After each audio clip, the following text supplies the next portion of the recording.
बिस्मिल्लाहिर्रहमानिर्रहीम। अस्सलाम वालेकुम दोस्तों, आज मैं आपके लिए लाया हूँ बहुत ही शानदार और आसान रेमेडी जिससे आप पुरानी से पुरानी कब्ज़ ख़त्म कर सकते हैं। और अगर आर्जी तौर पर कब्ज़ है तो वो भी 2-3 दिन में इंशाल्लाह ख़त्म होगी। तो रेमेडी को बनाना स्टार्ट करते हैं। आपने रेमेडी को एंड तक फॉलो करना है। तो एक पैन लेंगे और उसमें 2 गिलास पानी के डालेंगे और 1 चम्मच इसमें सौंफ का डालेंगे। इसको हमने इतना पकाना है सौंफ को इसमें कि हमने इसका अर्क निकाल लेना है। पानी है जो हमारा हाफ़ रह जाए इससे।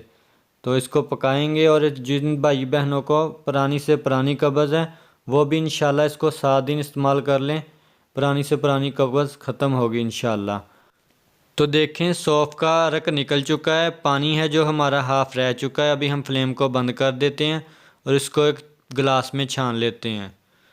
तो एक गिलास लेंगे और इसके ऊपर छन्नी रख लेंगे और इसको छान लेंगे। और अक्सर हमें बादी चीज़ें खाने से कब्ज़ हो जाती है, तो इस रेमेडी से इंशाल्लाह कब्ज़ दूर होगी। अगर आर्जी तौर पर कब्ज़ है तो वो आप 2-3 दिन इस्तेमाल कर लें, ये कब्ज़ ख़त्म हो जाएगी। तो अगर आपने 7 से 8 दिन इसको इस्तेमाल कर लिया तो पुरानी से पुरानी कब्ज़ ख़त्म होगी। तो ये है मेरे पास कैस्टर ऑयल, ये हमने 1 चम्मच इसमें डाल देना है और ये इजीली पंसार से मिल जाता है। तो इससे कब्ज़ में बहुत फ़ायदा होता है। तो ये 1 चम्मच इसमें डालेंगे और इसको मिक्स कर लेंगे इसमें।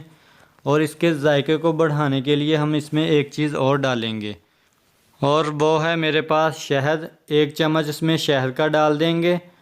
और दोस्तों आपको पता है कि बादी चीज़ें खाने से अक्सर हमें कब्ज़ हो जाती है, तो इसका इलाज ना करें तो बहुत सारी और बीमारियां लग जाती हैं। तो इसलिए हमने ये रेमेडी आप लोगों के साथ शेयर की है और बहुत ही आसान रेमेडी है और ये बहुत काम करती है ये रेमेडी। तो आप इस रेमेडी को ज़रूर बनाएं और पुरानी से पुरानी कब्ज़ दूर होगी इंशाल्लाह। 7 से 8 दिन आप इसको इस्तेमाल कर लें। अगर आर्जी तौर पर कब्ज़ है कोई बादी चीज़ें खाने से तो आप इसको 2 से 3 दिन इस्तेमाल कर लें, ये भी ख़त्म होगी। और इसको नाश्ते से पहले चाहे नाश्ते के बाद आप इस्तेमाल कर लें तो इसकी कोई प्रॉब्लम नहीं है, बच्चे बूढ़े सब इसको इस्तेमाल कर सकते हैं। तो ये रेमेडी आपको कैसी लगी है कमेंट में ज़रूर बताएं। चैनल पे नहीं हो तो चैनल को ज़रूर सब्सक्राइब कर लें। और इसी के साथ है को दे इजाज़त, दुआओं में याद रखिएगा। ढेर सारा प्यार। अल्लाह हाफिज़।